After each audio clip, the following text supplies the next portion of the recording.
And welcome to the third episode of the Music City Mindset. And I can't wait for this episode. On this episode, you're going to see exactly how grateful I am to not only be a part of the Nashville Fit network with this podcast, but how grateful I am for the guest we are talking to. But can't do it alone. I'm also grateful for my co-host, Glencliff icon, TSU legend. It gets better and better. This intro gets better and better. Deon Giddens, how you doing, bud? I'm doing good, man. I owe you something. I don't know what it is. We'll talk about it later, though. Hey, just don't go nowhere. Just don't go nowhere. Yeah. So we got our first guest. How you feeling about this one? Dude, this guy right here, man, has been an inspiration to many of us. Mm-hmm. But I have a personal relationship with him before any of this. So it's cool, man, to tap in and listen to his story. And this is his thing we on, y'all. This is Mr. Terry's. I call him Mr. Terry. Oh, that's weird. Mr. Terry. Oh, jeez. Nah. That's kind of weird when skin color. He's kind of white chocolate, too. So it's Mr. Terry. But Mr. Terry. Nah, man. But it's going to be fun today, man. Great having him on, allowing us to do this and be on his platform. So absolutely. With no further ado, man, you go ahead. I don't know anybody that's a better example of the qualifications of why we would want this show, why this show sounds like a good idea. So like you said, without further ado, our first guest on the Music City Mindset. He's a husband. He is a father. He's a master trainer, author. Didn't know that one. Author. I didn't either. That's new. A few books. Yeah. He's a business coach, owner of everything NFM. Right. The man with the plan behind every fitness event in Nashville that's worth a damn, like the Music City Fit Expo. This is also true. A personal friend, Terry Barga. Wow, guys. Dang. Terry, welcome. Welcome to your own house. How do you? I feel like you can make me misty-eyed with all that goodness. Well, that's what you do for me and literally everyone else. You have been a staple in the fitness community, and not just being in it, but empowering and growing people around it. For those that have been around you for a while, watching from the outside what you were doing with apparel brands and lifting up sponsored athletes, all the events. I think my first interactions with you personally was actually like a weird-ass Ninja Warrior competition. Yeah. Oh, dude, y'all, man. Ninja Warrior. Yeah. Well, I was dressed up like a rat. That's a whole nother show. But and I get into that with you on another show. I was the mid-10 nutrition gym rat, and I was double the size of everyone else involved. But that was a long time ago. That was a long time ago. Do you know what year that was? 13, 14. Good grief. Yeah, been about a decade in now. Yeah, that's 10 years. So, in fashion of what we're doing here, we've established that you've been here for a long time. Sure. Pivotal in, I mean, everyone in this room's growth in the fitness industry, and many others that we can speak for. But where are you from? I'm from where dreams go to die, Dayton, Ohio. Oh, man. People in Dayton, don't get mad. Don't get mad as a Dayton, Ohio. I didn't know that. I didn't know you from Dayton. Ohio. Dayton, Ohio. Okay. It's actually 30 minutes north of Dayton, northwest. So I grew up in cornfields in rural Ohio. I say Dayton. That's where my wife and I moved after we got married, and that's that's the best way to explain it because no one knows. Yeah. It's like being from Nashville. Say, hey, I'm in Smyrna. You know? Yeah, no one cares. So that's actually my next. What was the actual town you were from? Or what do you claim? It's literally, when I say farm town, I mean farm. Like, I guess I spent most of my time growing up in Arcanum, Ohio. Never heard of it. Yeah. What is there anything in Tennessee, town-wise, area-wise, that compares to that? Boy, yeah, but it's out there. I have to think of like a McMinnville. McMinnville. Yeah. What would you compare Dayton to? Dayton would probably be the size of, I don't know. Dayton is like Nashville was in 2009. I feel like it's grown just a little bit. Yeah. No, not really. You'd be wrong. Wow. I was just there, and it's depressing. See, I was trying to give you some juice. Dayton, I tried to help you. But I appreciate you trying, but they know that they know that it's sad. I actually drove by my old house, and it's just now worth $10,000 more than I paid for it back in 2005. Isn't that fun to do though? Go back and kind of see. Yeah, it's crazy. My fence is still up. I'm proud of that. There you go. He can do more than this train, guys. My privacy fence is still standing. He can build stuff. That's right. So did you go from Dayton to Nashville? Yeah, directly did. Yes, I got out when basically when during that recession, I started a business in Dayton, a fitness business, straight out of being a landscape manager. So I worked for a lawn landscape company, just trying to be outside of a factory. I was literally raised in the trades. My first jobs were in food service, and then very shortly after that, started working with my dad and as a maintenance tech in a factory that made car parts. And that's Dayton in a nutshell. Everything is car related. Mm-hmm. Okay. So when the stock market crashed because of the housing market or that bubble that popped, right? That's when GM got their bailout. What they did is they took that bailout money and they shut down a bunch of factories, and they shut down everything they had in Dayton. And that's when we were like, this is not a great place to start a personal training company. It's time to move anywhere else. Right. So we came down here. I think I might have met you during that stretch. Maybe. Now my memory serves correctly. Yeah. Did you go to the community center? Yeah, we met. Like I was in the community center. We're probably within a year and a half of maybe even a year of moving here. Okay, that's when I ran into him. Yeah. Yeah, because I was training too, like right out of football training, kind of not knowing what he had gone through, what he was doing. But we just kind of hit it off, man. And he was kind of in my ear about some stuff. Actually, you gave me a book I still have to this day, Living Organic. Yes. Oh yeah, let's go. Oh yeah. You know, before the show, I think it was we said silence the cell phones. I think we did. It is. That is my emergency alarm. Oh wow. Okay. I thought that was Ezra. We'll pick right back up on that as soon as he comes back in. You good? Yeah. That was funny. Scared the crap out of me. I did too. I didn't know. We started dancing. In the yeah. I was like, wait, I'm already awake. All right, pick it back up. Okay. So I gave you a book. Yeah. What was it? Yes, Living Organic. Yeah, man. Do you remember that book? I barely remember that. So guess what? It's a paperback. Just about being healthy, right? Yeah. Me kind of getting into it, training, finding my way into it right out of football, like 2009, 2010 era, I guess, before I opened up the gym. So before I did that, I was training just at the community center. Didn't have my own stuff, and he was down there all the time. I would see him in the morning, he'd do his stuff, and he'd leave, and start talking to him, and I mean, just hit it off. Here we are, fast forward 2024. Jeez. A lot of stuff later, a lot of businesses. That's crazy. Actually helped me just from verbalizing and expressing just the interest in training. They helped me do my thing, and we both kind of left out the center. It might have been around the same time. I'm not sure. It was. It was close. I like to. So Steven. Steve. Shout out to Steve, man. Steve is big help. Yeah, man. I want to get him on one of these podcasts. We can. Steve's my guy. Okay, well, I'm relying on you. Steve, we're coming for you. Steve, I was in a pivotal spot with my personal training business when I first moved down here. I was just like, man, this is gonna take a lot more work. We had started. It's not Dayton. No, we had started on food stamps and unemployment. So I moved here, and the job that I was currently working was a tech job, and the funding dried up.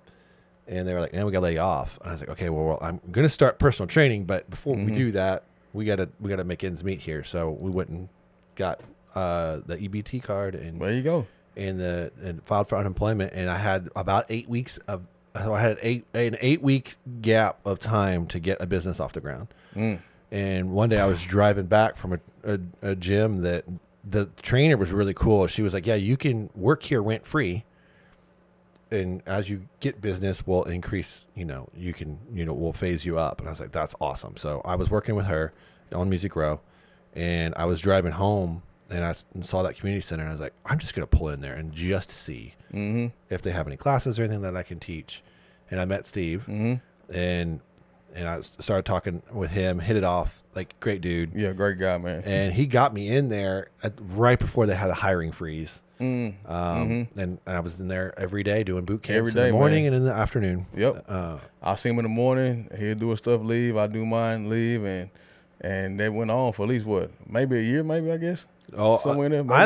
I think you left before I did. I was like a year and a half, man. I'll take that back. Yeah, I actually got my classes so big that I put I'd hired trainers at this point, and I'd hired trainers to do the classes. Yep. And I'd split that with them, and that was actually my training ground for basically getting trainers up to par. As if they can handle those ladies, those ladies were hardcore. And if they love you, then you're going to be golden. That's a fact, though. You can train those women, and they start saying, you know what, we like this. Yeah, we like it, and that's the groundwork. Yep. For everything else, I feel like athletes and everybody else is easy once you can train the women. Yeah. But what was your first group of training? It was just a boot camp. But it was all middle-aged women, which I didn't know enough. I was new enough to think, so primarily ladies, and it was a really cool group of older ladies, and they just fell in love with my training, and we had a good time. And I was a boot camp instructor. Like, I put on the hat. Couldn't chew gum in my class. I would mess with him about taking unsanctioned water breaks. Oh my goodness! Oh, wow. He's a military guy. Oh yeah, every 15 minutes we would do a break, and it was very regimented, and I took it way too seriously. But it got you here though. My first group fitness experience was I taught Silver Sneakers water walking. Yes, water walking. Yeah. Wow. Okay. It's what it sounds like. We walked in the water. Yeah, I love that. About 3/4 of the class, we just changed directions, go against the current that you created. Yeah. That's crazy. So why did you come to Nashville? So we came to Nashville before we ever even decided to move here. I was working lawn and landscape, and a couple of my buddies, I played in the bands too. So I grew up as a drummer in a post-punk rock band. What hasn't he done? I feel like at this point. Straight edge? No, drink a beer whenever I want. Good. All right. We can be cool. I was playing music that I'm actually not that into now. Mm-hmm. But then it was like what we thought was gonna, it was gonna take us to the next level. But those friends, so the two brothers are longtime friends, still good friends with them. One of them was actually a music manager. Mm-hmm. So he had 5 bands on his roster, and he was coming to Nashville all the time anyway for meetings. So one summer prior to moving down here, we came through Nashville on our way to Charleston to kind of check out the city. Mm. So we spent a night here, and we saw the sights and did the things. They were sold. We're moving to Nashville. And I was like, okay. I didn't want to. I wanted to get out of Ohio, but I wanted to go to the ocean. So I wanted to go all the way south. I've got a love affair for the ocean. But when they said they were going to do it, they actually followed through. And I was like, I was doing some music management stuff with them at the time. And we got down here, we all decided to do it together. So we came down. There was 6 of us that moved at one time. So the whole band came? Yeah, pretty much. Wow. Did any of them stay, or you the only one still left? There was a few that moved back. The bass player never made it down. He actually came down a couple times, would practice, but he never actually came down and stayed down here. But we never really played a show once we got here. We just did the music management stuff, and we all got jobs, and that's what happened. Like, we just kind of went our separate ways. And my buddy who does music management doesn't even do that anymore. He got tired of babysitting kids on the road, and now he works at Dave Ramsey. So there it is. Okay, great story. So yeah, when we get, I was like, well, I'm working this tech job, and I was splitting time doing music management. And when those things dried up, it's like, well, I'm a trainer. Let's do this thing.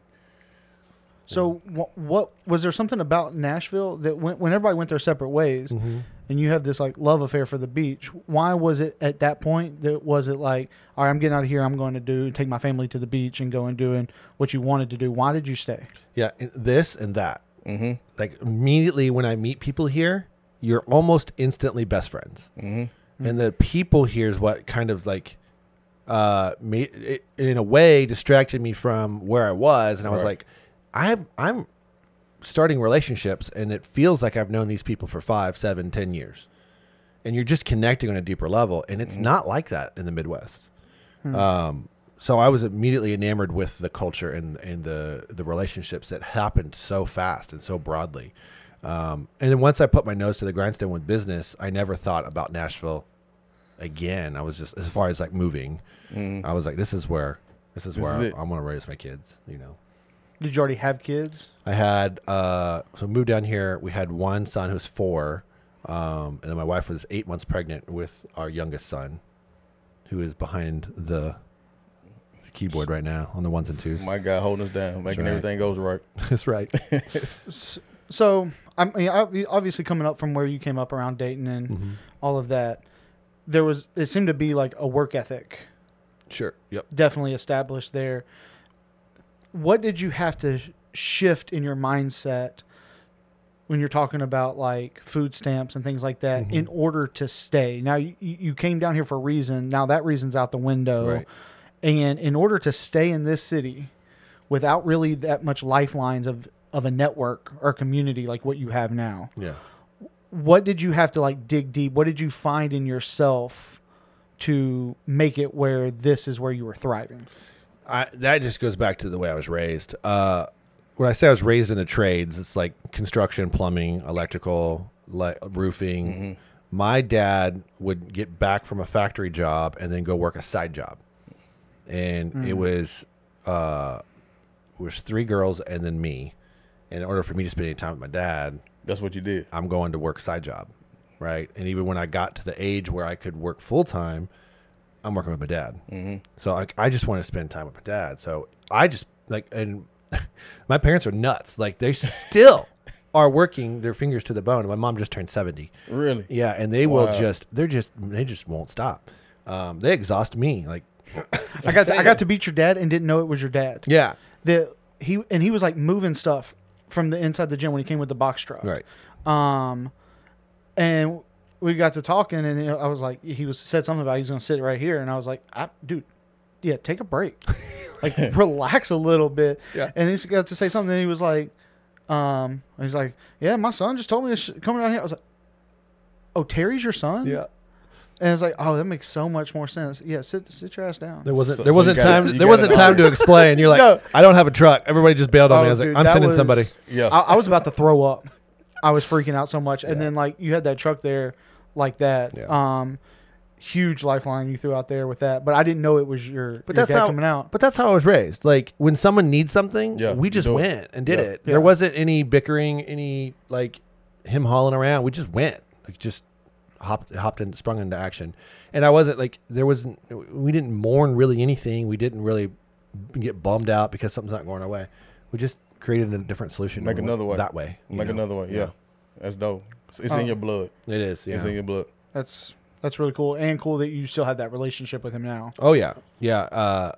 He is, I mean, he's my dad. My dad has done all of the crazy things with me. When we were touring around playing rock shows and all these tiny little podunk towns, my dad in his S10 loaded like this with all of our equipment. Yeah, let's go. And he would just take us there. Dude, that's great. All of my buddies are great. buddies with my dad. Yeah. Like they all like, how's your dad doing? Like we would do a mini little music festival at our farmhouse, and we called it My Dad Productions. It was that's awesome. That's great. Yeah, that was my late teens, early 20s right there. That was now. Do they live here now? No, they live up in Dayton still. Okay. Yeah.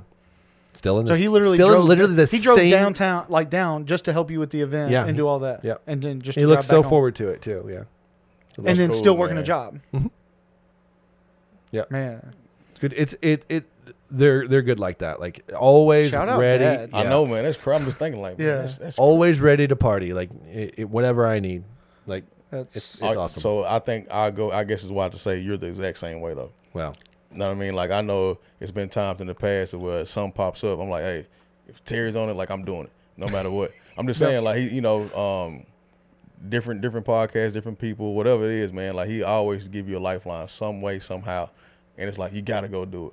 So I appreciate you for that, man. 100%. Yeah, for sure. I feel like that's what you're known for. I love doing that. It's like if I can help, I want to help. And nowadays, the ways I can help are way different than you showing up to help you move.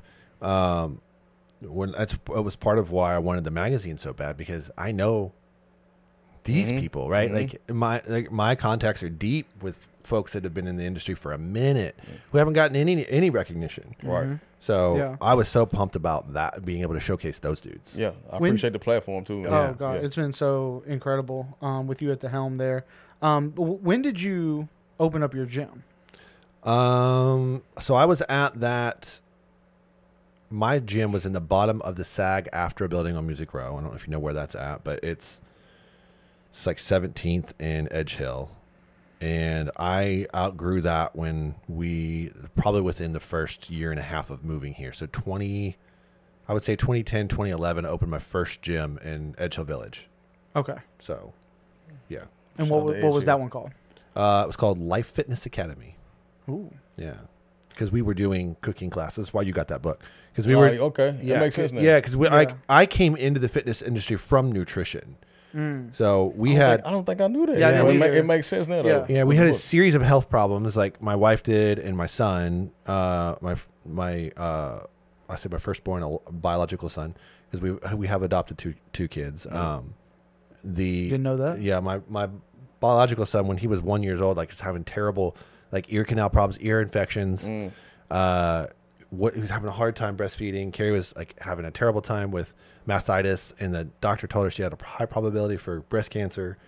And they're talking to us about ear canal surgery, and we're just like, "What is going on?" Yeah, freaking out at that point. Yeah, kids constipated. I wish he was here because he'd be blushing right now. But that, and one of my best friends I was playing in the band with handed me a book called The Maker's Diet by Jordan Rubin, and it's a biblically based book on the way that the Jewish culture eats and why. So there's some science to it, but it was an elimination diet on its basics, right? He handed me that book, and his mom had died. She had 3 strokes and had a crazy disease, and he lost his mom. And he handed me that book, and he says, "If we would have been following this, I believe she'd still be alive." Wow. And I had never read a book cover to cover so fast in my life, right? Because I remember her. Yeah. And that impacted all of us. I read that book, and we made 2 changes. We stopped with conventional dairy and went to grass-fed raw milk. And then we also took my son, Elijah, to a chiropractor for an adjustment. And he hasn't had an ear infection since. Wow. And that one change was that dramatic in our lives that I just kept going down the rabbit hole of nutrition, and I would just study it. And I locked myself in that basement of my house that was worth 0 when I left. Stupid housing market crash. And I just kept researching and digging and researching and digging. And then so fast forward to when we opened our gym, having a gym with a kitchen in it was perfect. Yeah, that's a plus. So for us, we were made a lot of sense for y'all. Yeah, we're in there teaching cooking classes. You can come in and grab a smoothie.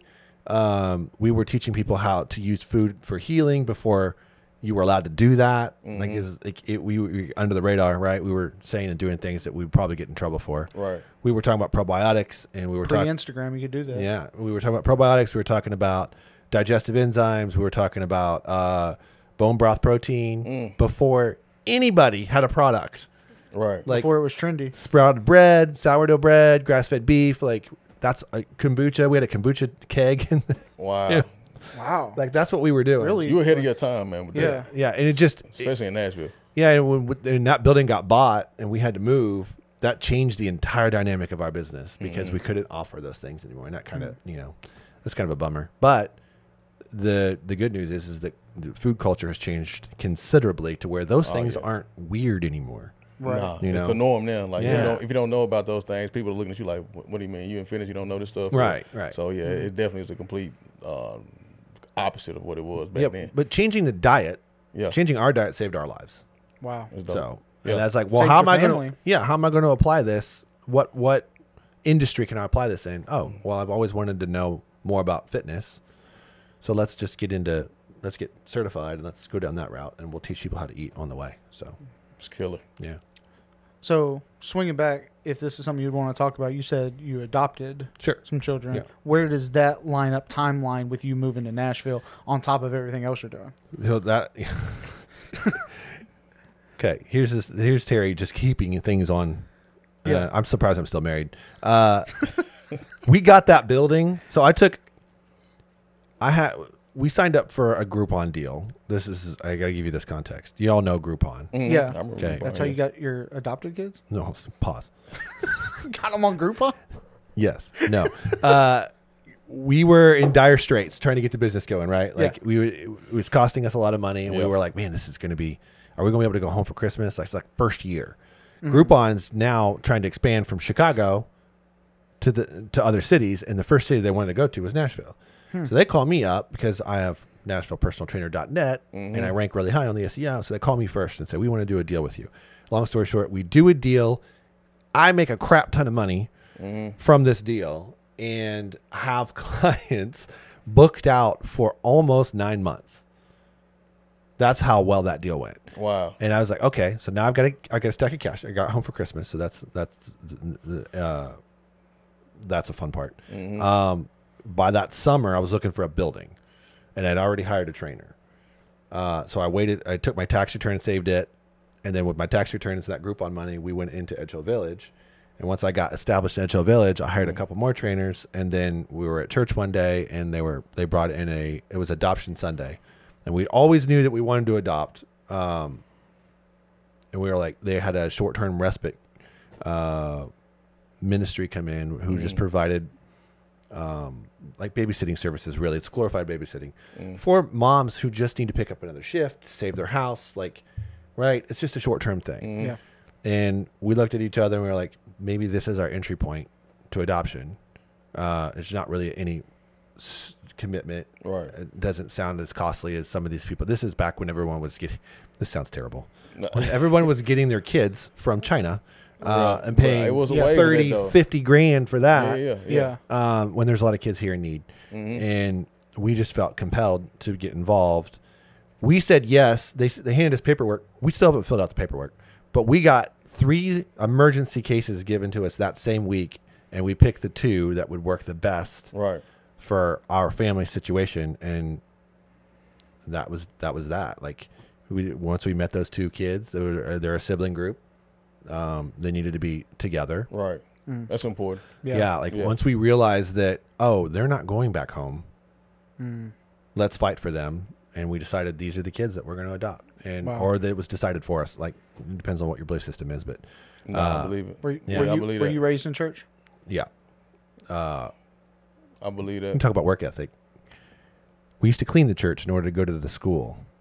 So my mom. Are you talking about when you were a kid? Yeah. My mom traded janitorial services for private education. Wow. So I was there 7 days a week. Wednesdays we would set up chairs. Like, I was responsible for the sanctuary. This is how I learned how to play drums. Wow, look how all this is like rolling into it. I would sit.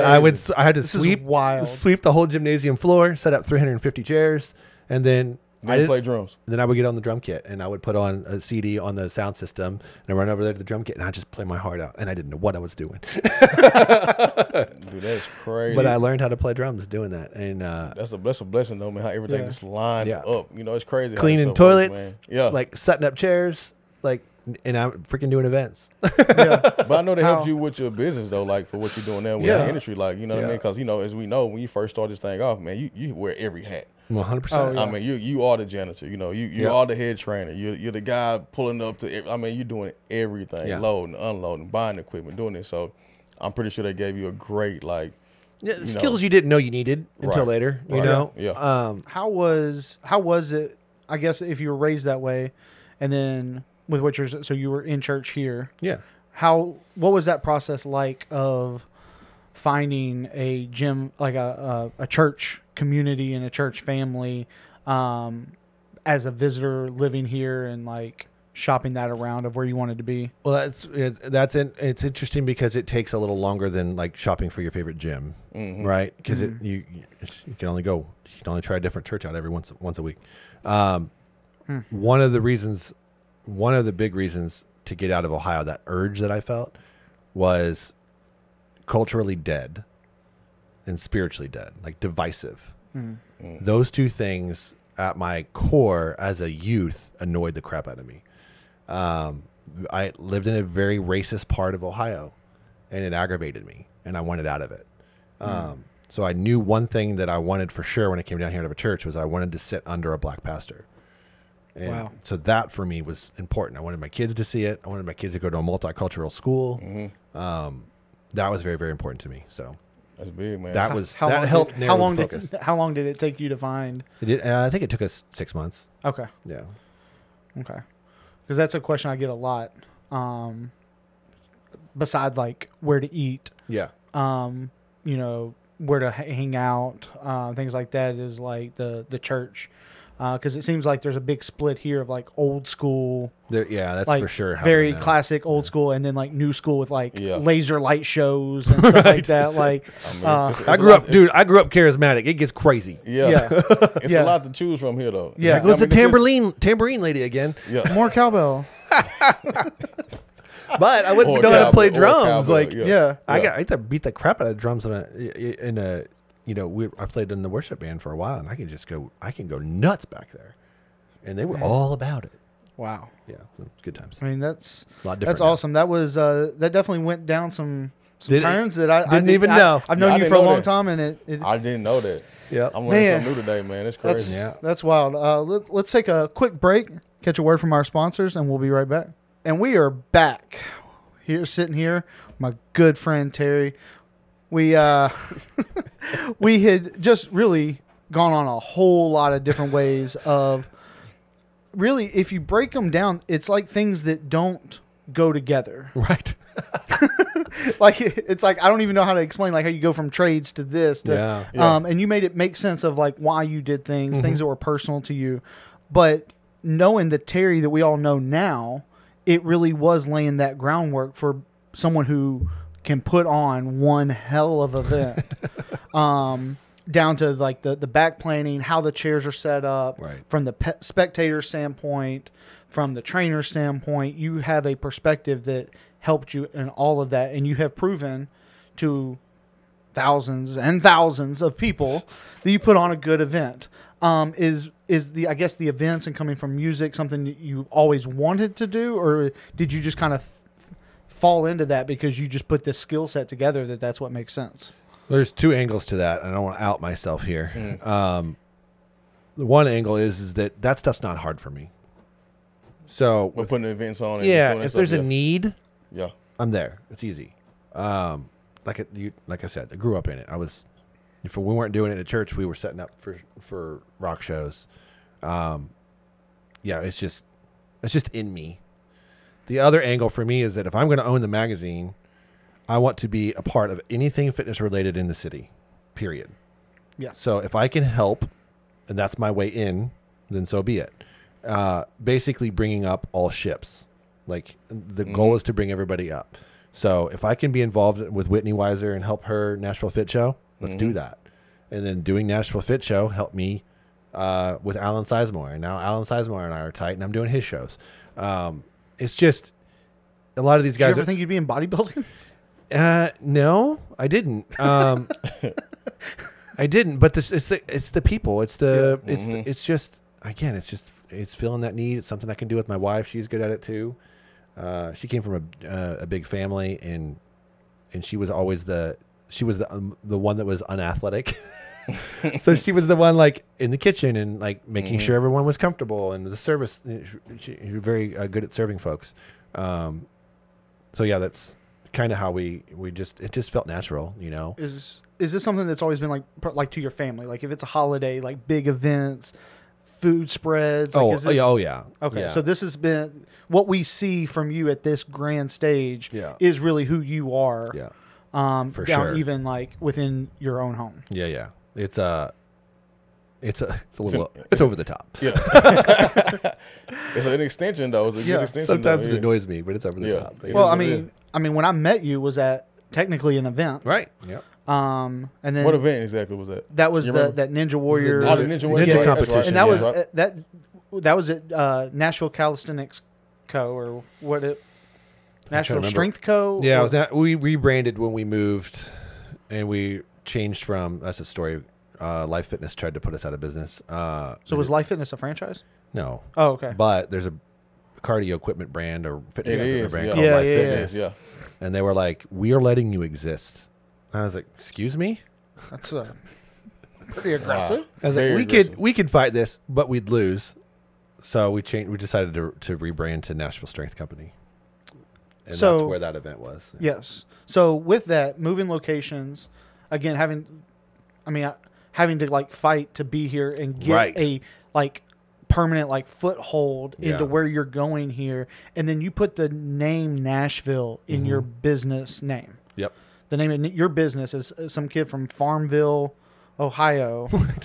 Now owns a business that has the word Nashville in it. What was the decision with that? Is that all about search engine optimization? Is that no? For me, it's about community, right? Like that's what I fell in love with when I moved here is the people. Yeah. So naming the gym after the city felt right, and I like the idea of that. It sounds like this is where people go to get strong. Mm-hmm. This is where Nashville goes to get strong. That felt cool. Yeah. To me, so some people might think he's crazy for being from somewhere else and naming it Nashville. I know. I think it's cool though. Yeah. You know what I mean? Like I don't know if I would go to LA or Florida and say, hey, Miami Strength. You know what I mean? So I think it takes a lot to even do that. I'm a crazy risk taker. Oh, I wouldn't know that at all. I don't spend a lot of time analyzing things. Had I stopped to analyze that, I might have thought twice, but no, I just did it. But now I mean, you started. Well, you didn't start with, but you ended up where I feel like things started taking off. Sponsorship from Mid-10 Nutrition, things like that. You've had Nashville Strength Co. Nashville Strength Co. And then now it's Calisthenics Training Center, and Ashley Dance, my former head trainer, runs that facility. But now you own Nashville Fit Magazine. Correct. Yeah. You're Music City Fit Expo. Yeah, Music City Fit Expo. Yeah. So everything you're doing as someone not from here, you're putting the name of this city in what you are. Right. And I mean, obviously now worrying about food stamps and your future here isn't really as much in question. Correct. Yeah. But all that was like, how much of that was analyzed? Because it seems looking back that it made sense and it was for a purpose and it helped this. Yeah. But I don't really, since I've known you, not so much of analytics and a planner. So how much of that was on people purpose? For that. Yeah. I mean, there you go. Yeah. How much of that was on purpose, and like, do you now associate and feel like you're a Nashville guy? Yeah, I think so. I think when we, obviously when my youngest was born and then we decided to adopt, we knew we weren't going anywhere, that this was home and this will be home for as long as these kids decide to stay here. This feels more like home than Dayton, Ohio. And on a lot of levels, I've spent more time here than I have there, moving nearly. It's pretty close, but yeah, everything was a reflection on purpose. Yes, it was a reflection of community. How do I get Nashville to feel recognized and in that way? And that's, that was a big part of that decision to call it Nashville Strength Company. From the business side, you think more people bought into it because of that when you did that, or was that something you didn't even think about in the time? I don't know. I didn't know that I thought about it. I liked the idea that it was shiny and new, and the branding was cool, and we were always a destination location because of I transitioned from boot camps and that type of fitness and cooking classes to being honed in on fixing injuries. I got really good at that. I'm still really good at that. I love go back to helping people. I love solving a problem people can't solve, So at that point, being destination location, I didn't think about it as attracting or detracting. Right. This is what it is at that point. Yeah. I got you. So was big events, with how much you love getting people together and helping people, was that the end goal with all of what you were trying to do with gyms, to have competitions, the advertisements, to be able to put on events? Was that the path you planned on taking? No, not at all. My original plan was to build something cool and franchise it. And we did experiment with that. We ultimately pulled back from it when we had Life Fitness Academy. Part of it was that the name problem. Like, you can't go national when you're sharing a name with an equipment brand. So we pulled back for a couple of reasons, that being one of them. When it comes to the events and what we're doing now, my thinking has always been I always want to be in a place financially to where when an opportunity presents itself, that I can jump on it. Able to jump on it quickly. That's good advice, quickly. Terry style. Yeah, exactly. The plan started to change when I met Ryan Freebing. So Ryan was institutional in that. Yeah, like when he came into the gym to get to know me. One, that was cool. No one's ever done that before. Two, he was like doing something that I felt in my heart I should be doing. Not running a magazine, but bringing the community together.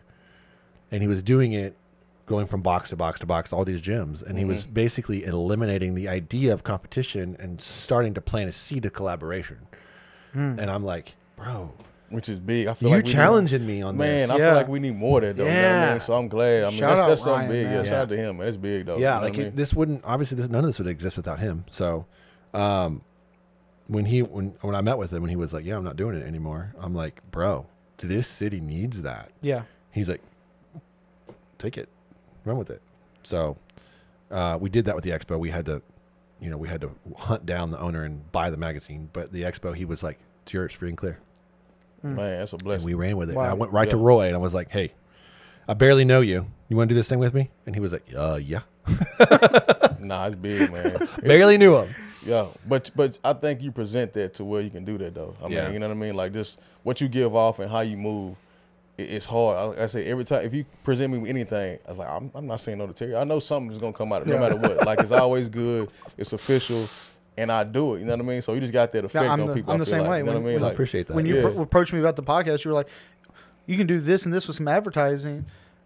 And it's like, and then we can tack this on if you put your podcast in our network. And I like it no brainer. But before I even took a drink of the beer, it was like, yeah, well, let's do that. Like, yeah, that was easier than I thought it was going to be. Yeah, you didn't have to. I bet you had a whole thing ready for him. Like, I can pitch him this, I can do this, but yeah. And I was like, all right, cool, yeah. Well, whatever you're thinking, let's just go. Well, and I appreciate that. There's a lot of people that I could see something in them, or see something in something that they're doing, or I see something in a collaboration, and I'm like, if I can get those two people together, and I'll just drop an idea in there. Old Terry would be like, I would put myself in the middle, and I said, let's do this together. Now I'm just like, hey, here's something for you. If you want to take the risk, I can see this going here. If you want to do it. That's what I saw with this. I'm like, and I think we both, I don't remember who decided Deon first, but I threw the name out. Yeah, and I was like, yes, Deon. I mean, because he's put me on other stuff before too. You know what I mean? Like News Channel 2. You know what I mean? I've done the other podcast that he had. So when I got the call, I'm like, yeah, let's do it. Yeah. There's something to be said about like the facilitator, because then you become the glue of anything fitness in all of this area. Yeah. You're there in some sort of capacity, whether it's advertising or actually running the event. Right. Now nothing can really happen regardless of bodybuilding, sports, strength, powerlifting, CrossFit, no matter what it is. Like at this point, it's got to go through you. That's the hope. It has to be a pretty cool feeling. Yeah, I love it, because for me, it's about collaboration. It's about community, right? Everybody, and that I have to go back to. I got to give that credit to Ryan, because at that moment, I was just honed in on what I was doing, right? But I know there are a lot of businesses out there that are just honed in on competing.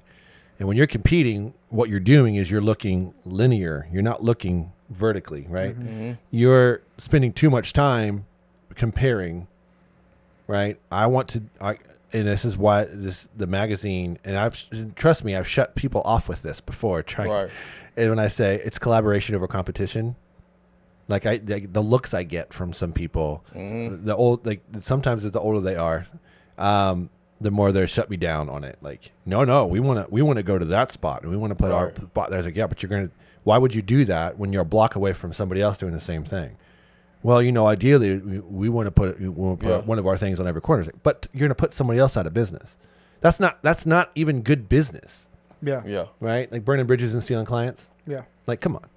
Now when you're in it for the long haul. Right. You know what I mean? Yeah. Like, if you go into a day mindset like, hey, this is what I'm doing. And to me, once you do it that way, it helps both parties. You know what I mean? Like, when you just really think about it. Yeah. Because the more you succeed, the more I succeed, the more we all succeed. And Exactly. it's like, we can keep building that and growing that. And it's one of those things that, like, once you roll it out, it's like a a runaway train at that point. Yep. You know what I mean? Once the momentum picks up, which it has, you know what I mean? So oh yeah, it's big, man. You know, I look up, I see it's getting bigger every year. You throw something, you put something together. It's like, you know, it's kind of doing what you want to do. So yeah, that's cool to see it kind of come together. Yeah, I don't know. I'm overwhelmed. I'm blessed. I'm very grateful for Roy.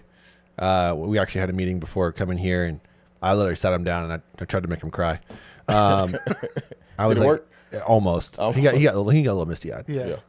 If you're watching this, I got you.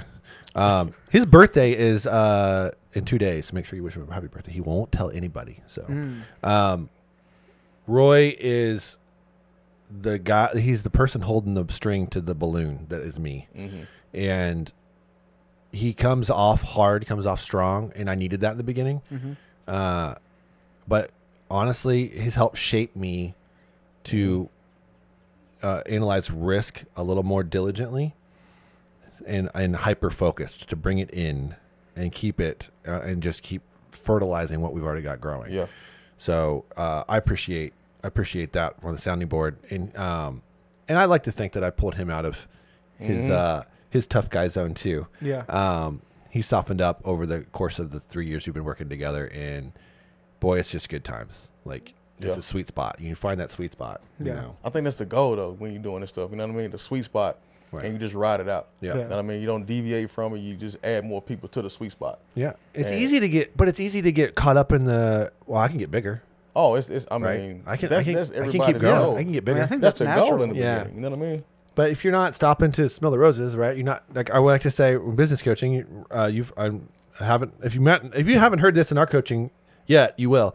Zoom out.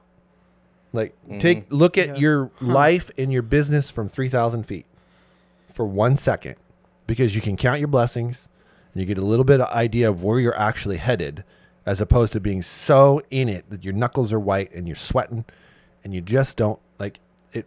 It doesn't feel like you're winning. Yeah. Because you're getting used to the feeling of success, as opposed to stopping for a minute, zooming out and looking at how far you've come, right? Yeah. As opposed to just white knuckling and thinking about the trees passing by. Have you always been that way, of being able to zoom out, and how did you think linearly? Is that something that you've always had? And with being here in Nashville, as someone who moved here and saw what you're capable of, and knowing that there's more people moving, has that helped your mindset to not stress out when things are hard, to be able to look a little bit more zoomed out? It's been a little bit of both. Sometimes I can give the advice, and it's hard for me to take my own advice. Right. Right? All of us. Yeah. We all that way. Yeah. But the older I get, the more it's like, this is like, life is passing you by. I got a grandchild, and I got one coming next month. Wow.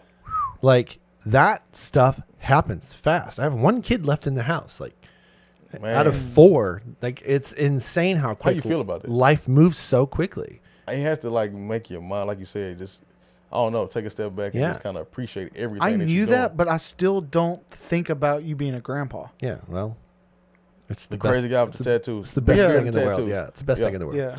Yeah. Cutest little kid ever. Sorry, Ezra. Sitting back there. I think that's how it's supposed to go, though. Like, wait a minute. Yeah. But yeah, I've gotten better at stopping for a second and celebrating the wins. Yeah. Like when we got the magazine, so it took me. Roy said this today. He's like, "Dude, I'm so proud of you." He's like, "You got the magazine, and we had zero income coming in from it, and I poured my heart and soul into it, 70, 80 hours a week, and I learned it. I didn't know what I was doing, and I learned it. Some things in business are the same, right? But don't be wooed into thinking that everything in business is the same, and jump industries, Yeah. Right. because you can get burnt real quick in that. But I knew that I had to educate myself, and I had to do it. I had to prioritize the customer facing things first, and that much I knew how to analyze, and I knew where I wanted it to go. But then I had to reverse engineer that path. So if in order to make marketing fun, creative, but affordable for businesses, well, I had to create a system that, to me, looked an awful lot like a gym membership. So when we created that last year and we launched it in June of last year, we were making $0. We just hit 6 figures in June of this year. Wow. In a year's time. It's insane. That's a hats off to you, insane. man. That's crazy. But you got to stop and enjoy that crap, right? Yeah. You do. Yeah. You know? Yeah. And that's insane. You hit the ground running with that. Yeah. I remember because when I talked to you, like, I'm over the magazine. I'm like, what? I'm like, because I remember, just in the past. Today's technology. Yeah, and just trying to, wanting to, you see it like, man, I got to get in that magazine some way. If you're in the city in Nashville and you see it, like, hey, I can tell, like, this is where the people who are trying to make changes and kind of, better themselves, I need to be in that magazine. Right. Some shape, form, fashion. So it was good being in it. But and again, that's Ryan. Yeah. Yeah, I'm right. just saying, Without creating the platform, like my favorite thing, I just read a Facebook post from one of the girls that's on the newest issue. So we did the food issue, which near and dear to my heart. Now that you know my background, right? She just posted about how it's full circle for her, where she just went and picked up a magazine from a place that she was barely making any money at, and now she's on the cover of a magazine, and it's like it's this thing in her life that that is only the magazine can do. Right. You know what I mean? True. And those are the people that I want to feature. Like, right? Those are the people I want to put on the cover. Like, I want it to be life changing. I don't want anybody on that cover that thinks they deserve it. But that's the underdog mentality to me. Yeah. And I think Let's get those underdogs. Yeah, especially in like get those tenured trainers. But that has to come from some of your experiences of like moving here and seeing what it took. You know what you had to do to stay here. Yeah. And if you're hearing the stories of trainers who are barely making it, barely getting by, that have to be thinking about like either going back home or whatever it is, for you to make people feel like local celebrities. Right. Well, that's the greatest feeling in the world, by the way. Yeah. Really. When I see you on local on too, I'm like, yeah, just go. Yeah, it's crazy. Yeah, it's to the point where I call him and I try to do the same thing. Like, hey, I have somebody I think, I'm not in it, but I think I want to connect you to see something. So, like, a lot of it's pouring off in other people, man. So I'm telling you, like, you sent me a girl, and I was like, this is different. Yeah, this is different. Yeah. But I did everything I could. Yeah. And then she sent me a thank you email. Yeah, man, it's nice. about her connections. It's crazy that the guy that is helping local fitness industry grow and thrive and coach them to be as successful as they could ever be is from Dayton, Ohio. That's right.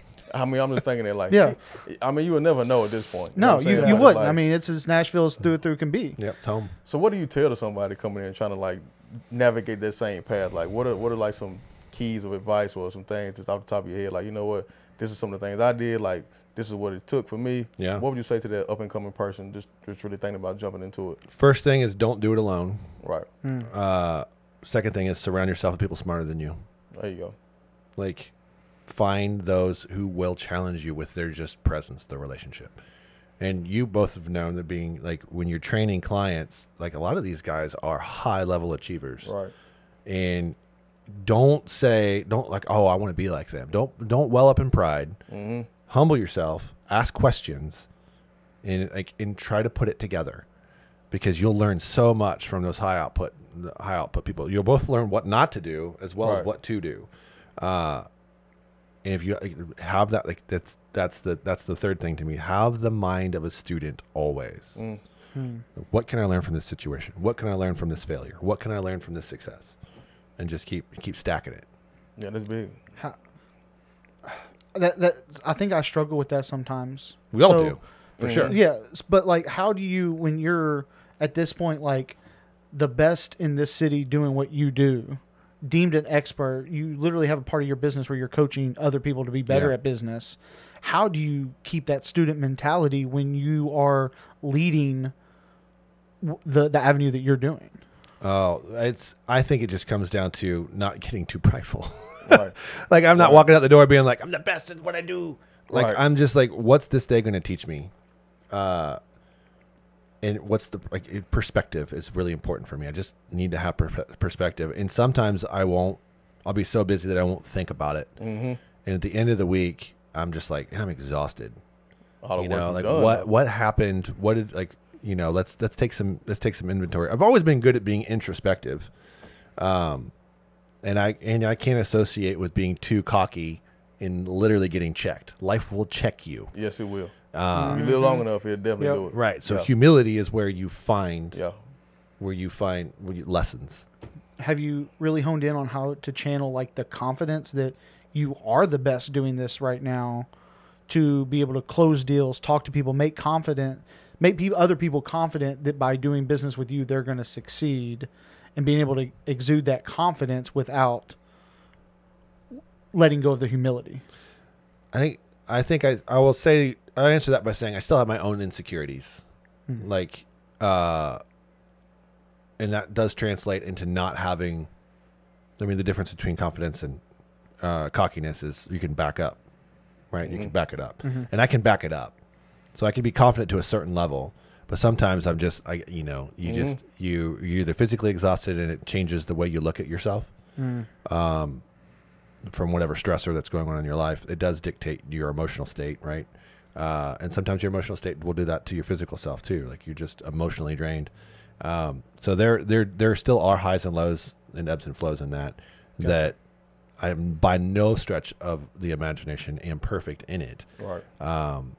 But I do struggle with confidence, and that's why our business partner is really helpful for me. It's just I need someone to kind of remind me of what I just came out of. Or what's on the horizon. What is on the horizon? Roy and I talk each other off the ledge all the time. Which you need, though. Yeah. You need that. Yeah. It has to go back and forth. Yeah. But what do you have coming up next, man? Anything that are you still trying to franchise anything? Are you that was your initial goal? So I don't see you. I can't speak to that outside of saying there are some big things in the works. Ooh. With that specifically. I will say that we've got a very cool partner that is coming into the magazine. Very cool financial partner who's going to help us do some big things. So I can say that much. Okay. That's exciting. Yeah. By the time this comes out, that might be more public than I'm alluding to now. But the biggest thing we have coming up is the Fit Pro Success Summit, which is September 7th. And that is basically a coaching seminar. Okay. And my goal for the personal training and fitness industry is to help every trainer retire and retire well. Insurance, investments, like knowing how to run a business and stabilizing a business, knowing how to have multiple streams of income. That is personal training and fit, and what we do is not really recognized as an occupation. It's not. No, the age of the perpetual age of personal trainers is 25. Yep. Right. They age out. They all go get real jobs. Right. And this is a real job, and we know that because we feel it. Right, you feel it. It's hard, and you see the work and results of it. So it is real. So that's good. I mean, that's good for you. Like to put that out and do that. Yeah, I want to grow the Fit Pro Success Summit into being this giant thing where all of these people. You said September 7th? September 7th. Saturday, September 7th. Where? Location yet? The working on location, I just can't remember the name of the building. It's all right. There'll be a link below this video. Right. So make sure that you're there. If you're looking, make sure you pull up. You've got great notes on this whiteboard over here. I have none. So, so what can you expect from that? Is this because usually when things come like this, because a lot of this kind of stuff, summits and things like that, come to Nashville, and a lot of it just seems so cheesy, Tony Robbins, over the top, right? That I'm just paying a lot of money to watch some dude speak that just speaking in circles, and right. I don't actually take that much away from it. No, that's great. I'm glad. Yeah, that's great. Like what I hope that you come away with from this is hearing from tenured, not just trainers, but business people. So Gunnar Peterson is our keynote speaker. Okay. And Gunnar Peterson's celebrity trainer. If you don't know him, Google him. What a gem he's got. Oh my gosh. Also, very cool dude. Will pick up the phone when you call every time. Man, that's rare. Yeah. Especially for someone on that level. Right, there isn't one bigger than him. So he was gracious enough to come and do this, and he's like, dude, there's so much trainers need to know, especially these new kids. What you can expect is to come out with all the resources and tools you need to successfully stabilize or launch your business. Period. All you got to do is apply it, and you'll leave with relationships that will help do that. And that's the key. Like, you're not going at it alone. You may come into the Fit Pro Success Summit alone, but you won't leave alone. Wow. Which is big. Yeah. So even people like myself, right, who've been in it but still want to do more, learn more, like this is a place I can come and feel right at home with. 100%. Yeah, because like if you're like me, you're not trying to age out of this and go do something else. So like I gotta We're all stay. in. I gotta stay We're all with in. what is the new trends, what you know, Right. what they're doing to Yep. learn how to not be outdone by some young kid. I mean, it's Yeah, I mean Some that's- Instagram influencer. right. Yeah, But that's the Oh, God, don't get me competitive started. nature of it, though. You know what Yeah, I'm saying? it is, yeah. But the longevity side is what I think has been missing. So it's good that you're doing this and creating that platform, even for people like ourselves here, right? Been in it for a while, but still want to keep pushing and keep up with everything that's going on. Where can the listeners get tickets to this Fit Pro Summit? That's good. Fit Pro Success Summit. Fit Pro Success Just go Summit. to NashvilleFitMagazine.com.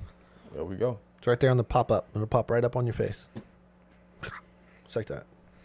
Are we gonna launch any discounts for our listeners? Oh, yes. If you say that you heard this on this Music City Mindset podcast, you will get 20% off your ticket. There we go. There we go. 20% off for all of the Music City Mindset listeners. That's right.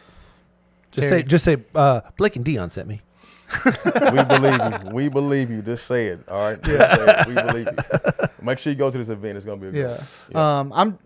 Sounds like I'm gonna be there. Yeah, for sure. Me Terry, as well. thank you for that discount to our Yes, many listeners. That's right. Right. Scores of listeners. Yes. Thank you for doing this. This Yeah, was 100%. a great time. Yeah, this is fun. I appreciate you. guys. On behalf man. I of appreciate you. pretty much everybody that does anything with a dumbbell or kettlebell, barbell, whatever. Whatever. Thank you for everything that you're doing and trying to help creating it where we're competing against each other and we can hang out and have a good time. Very welcome. Very much appreciative of you as an individual, as a person, but in the big scope of fitness and the industry of how I pay my bills. That's right. Thank Right. you. Feed our families. Same, Yeah, man. you're very same. welcome. And he's so humble too, right? You know what I mean? Behind the scenes, not just in your face, but you're doing so much. So hats off to you, man, and I appreciate it, man. No, thank you. Yeah, for sure. So if you like this one, which I'm pretty sure you did, especially with this guest, Yup. all right, subscribe, click the link, and stay tuned, man. Till the next time, we out. For the love of Nashville, tune into the next episode.